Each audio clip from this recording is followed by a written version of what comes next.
আমার আমরা একটা অন্ধকারে ঢুকেছিলাম। আসলে আমার বোন কি বলতে চাইছে, এই বড়দিনের ছুটিগুলোতে আমরা নিকো পার্কে গেছিলাম আর মিরর মেজে ঢুকলাম। মিরর মেজে ঢোকার সময় আমরা একটা অন্ধকার ঘরে ঢুকলাম। আর যখনই আমরা ঢুকলাম তখনই আমাদের মাথা গোলমোল করছিল। তখন হ্যাঁ আমি করছি, চারদিকে আয়না ছিল, বুঝতেই পারছিলাম না কোন দিকে যাব। হ্যাঁ, পুরো ঘরে আয়না দিয়ে ভর্তি।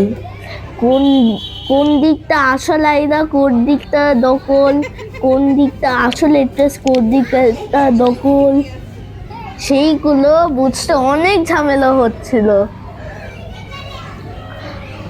খুব খুব ভয় লাগছিল আমাদের। সাইকা বলো, তারপর কি হলো? আমারও ভয় লাগছিল, তখন আমরা হাসছিলাম। হ্যাঁ, আমার আমার বোনের এত ভয় লাগলো যে আমাদের হাতগুলো চেপে ধরে রাখলো, কোনো কিচ্ছুতেই ছাড়বে না। আমরা হাঁটতে হাঁটতে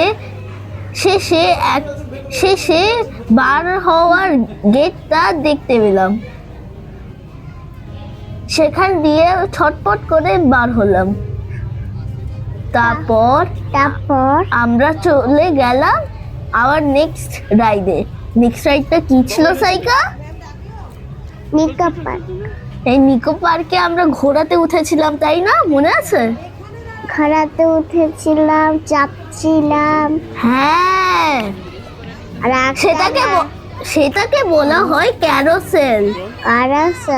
কিন্তু বড়দিনের ছুটি তো অনেকজন এসেছিল, লাইনের জায়গাতে অনেক ভিড়, তাই জন্য আমরাও এসে লাইনে একটু অপেক্ষা করলাম। থ্যাংক ইউ বলো। Thank you.